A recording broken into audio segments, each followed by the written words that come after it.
Cookery சேனலை பார்த்து யார் வேணாலும் சமையல் பண்ணலாம். ஆனா சுவையான சமையல் பண்றது எப்படி? நான் இதயம் நல்லெண்ணெயில சமையல் பண்றேன். ஆஹா ஓஹோன்னு பாராட்டுறாங்க. நீங்களும் இதயம் நல்லெண்ணெயில சமையல் பண்ணுங்க, பாராட்ட வாங்குங்க. தினம் தோறும் வாங்குவே இதயம் இதயம். இந்திய நாட்டினுடைய துணை ஜனாதிபதியாக இன்று காலையில் பதவியேற்ற வேகத்தில் குடியரசு துணைத் தலைவர் சி ராதாகிருஷ்ணன் அவருடைய பதவியேற்பாக கலந்து கொள்வதற்காக அண்ணன் லட்சராஜா மற்றும் மாநில நிர்வாகி உட்பட நாங்கள் அனைவரும் கலந்து கொண்டு காலை அந்த நிகழ்ச்சியில கலந்து கொண்டு வந்திருக்கிறோம். அதற்காகத்தான் தெரிவித்தேன்.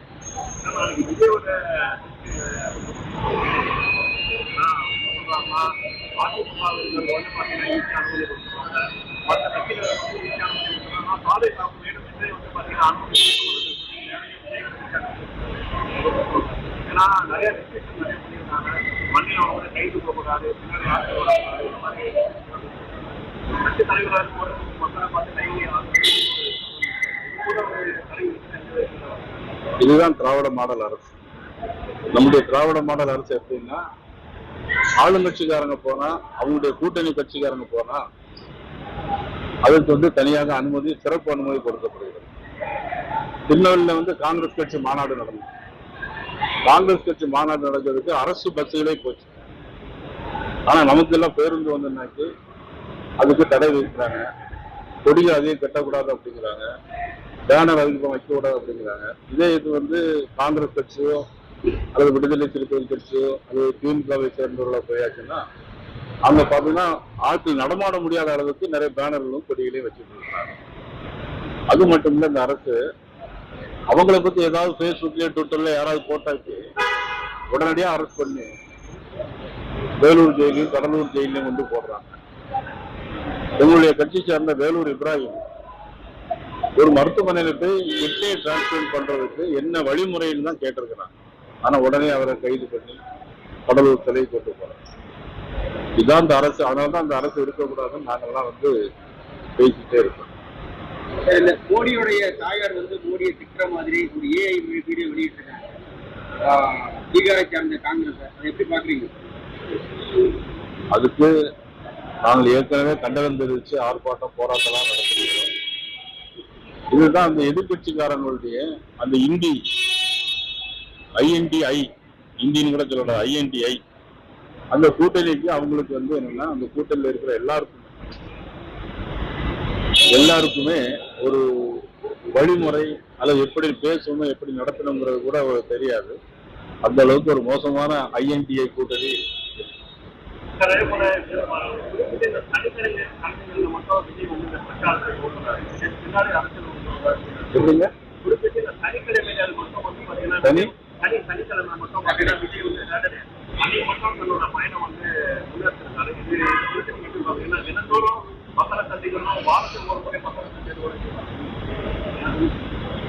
அதாவது பாரதிய ஜனதா கட்சி தினம் தினம் மக்களை சந்தித்துக் கொண்டிருக்கிறது. நரேந்திர மோடி அவர்கள் 24 மணி நேரத்துல 20 மணி நேரம் உழைத்துக் கொண்டே இருக்கிறார். எங்களுடைய உள்துறை அமைச்சரும் அதே மாதிரி உழைத்துக் கொண்டே இருக்கிறார். அடுத்தவர்கள் எந்த கிழமை போறார்கள் என்பதை பற்றி நாம கருத்து சொல்ல முடியாது. இளையராஜாவுக்கு நாளைக்கு நடைபெற இருக்கக்கூடிய பாராட்டு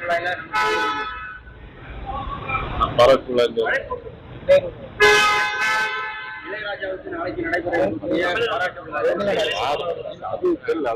மாநிலங்களவை உறுப்பினர் அந்த நம்ம கட்சி சார்பாக கலந்துக்கிறோமா இல்ல? கண்டிப்பா கலந்துக்கல. அதை பத்தி ஒண்ணும் வெள்ள விஷயத்துக்கு வாங்க, சீக்கிரம் வாங்க. நீ எதோ கேட்க வரணும், அது மேல கேளுங்க.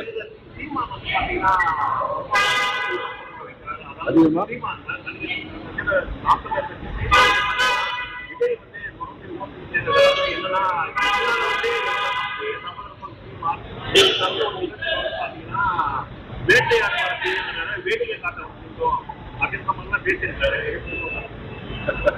இதை பத்தி நீங்க அவர்கிட்ட தான் கேட்கணும், நான் சொல்ல முடியும். கரெக்ட். சரி, தேங்க்ஸ்.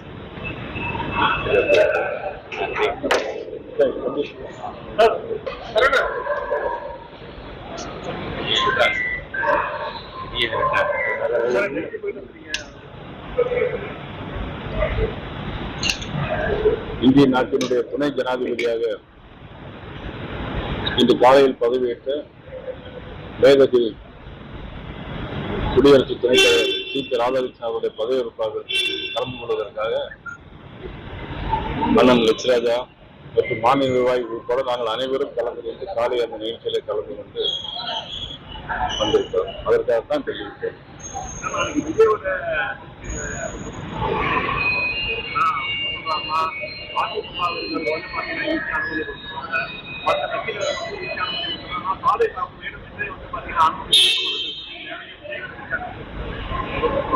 ஏன்னா நிறைய ரெஸ்ட்ரிக்ஷன் நிறைய பண்ணியிருந்தாங்க. வண்டியில் அவங்க கைது போகக்கூடாது, பின்னாடி கட்சி தலைவராக மக்களை பார்த்து இதுதான் திராவிட மாடல் அரசு. நம்முடைய திராவிட மாடல் அரசு எப்படின்னா, ஆளுங்கட்சிக்காரங்க போனா, அவங்களுடைய கூட்டணி கட்சிக்காரங்க போனா அதற்கு தனியாக அனுமதி, சிறப்பு அனுமதி கொடுக்கப்படுகிறது. திருநெல்வேலியில காங்கிரஸ் கட்சி மாநாடு நடந்தது. காங்கிரஸ் கட்சி மாநாடு நடக்கிறதுக்கு அரசு பஸ்ஸுகளே போச்சு. ஆனா நமக்கு எல்லாம் பேருந்து வந்தனாக்கி அதுக்கு தடை விதிக்கிறாங்க. கொடிகள் அதையும் கட்டக்கூடாது அப்படிங்கிறாங்க. பேனர் அதிகம் வைக்கக்கூடாது அப்படிங்கிறாங்க. இதே இது காங்கிரஸ் கட்சியோ அல்லது விடுதலை சிறுத்தைகள் கட்சியோ அல்லது திமுகவை சேர்ந்தவர்களோ போயாச்சுன்னா அங்க பாத்தீங்கன்னா ஆட்கள் நடமாட முடியாத அளவுக்கு நிறைய பேனர்களும் கொடிகளையும் வச்சுட்டு இருக்காங்க. அது மட்டும் இல்ல, இந்த அரசு அவங்களை பத்தி ஏதாவது பேஸ்புக்லயோ ட்விட்டர்ல யாராவது போட்டாச்சு உடனடியா அரெஸ்ட் பண்ணி வேலூர் ஜெயிலையும் கடலூர் ஜெயிலையும் போடுறாங்க. எங்களுடைய கட்சி சேர்ந்த வேலூர் இப்ராஹிம் ஒரு மருத்துவமனையில போய் கிட்னியை டிரான்ஸ்பிளண்ட் பண்றதுக்கு என்ன வழிமுறைன்னு தான் கேட்டிருக்கிறாங்க. ஆனா உடனே அவரை கைது பண்ணி கடலூர் சிலை கொண்டு போறாங்க. இதான் இந்த அரசு. அதனாலதான் அந்த அரசு இருக்கக்கூடாதுன்னு நாங்கெல்லாம் பேசிட்டே இருக்கோம். மோடியுடைய தாயார் மோடியை திட்டுற மாதிரி ஒரு ஏஐ வீடியோ வெளியிட்டிருக்காங்க. பீகாரை சார்ந்த காங்கிரஸ், அதை எப்படி பாக்குறீங்க? அதுக்கு நாங்கள் ஏற்கனவே கண்டனம் தெரிவிச்சு ஆர்ப்பாட்டம் போராட்டம்லாம் நடத்திருக்கிறோம். இதுதான் அந்த எதிர்கட்சிக்காரங்களுடைய அந்த ஐஎன்டிஐ இந்தியன் கூட சொல்லலாம், ஐஎன்டிஐ அந்த கூட்டணிக்கு அவங்களுக்கு என்னன்னா அந்த கூட்டணியில் இருக்கிற எல்லாருக்குமே ஒரு வழிமுறை அல்லது எப்படி பேசணும் எப்படி நடத்தணுங்கிறது கூட தெரியாது. அந்த அளவுக்கு ஒரு மோசமான ஐஎன்டிஐ கூட்டணி.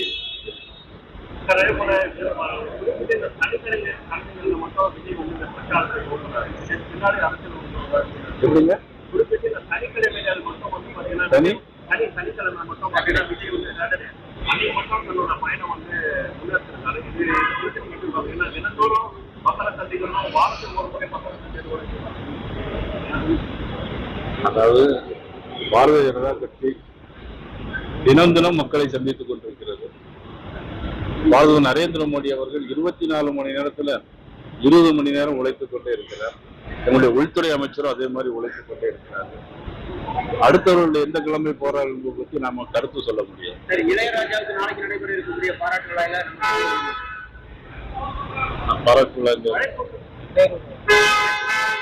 இளையராஜாவுக்கு நாளைக்கு நடைபெற இருக்கக்கூடிய பாராட்டு விழா அது தெரியல. அதை பத்தி மாநிலங்களவை உறுப்பினர் அந்த நம்ம கட்சி சார்பாக கலந்துக்கிறோமா இல்ல கண்டிப்பா கலந்துக்கல. அதை பத்தி ஒண்ணும்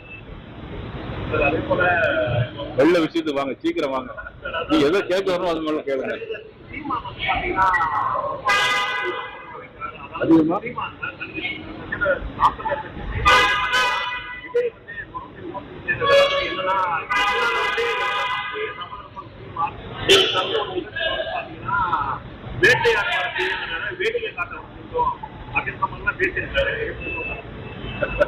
இதை பத்தி நீங்க அவர்கிட்ட தான் கேட்கணும். நான் சொல்ல முடியும்.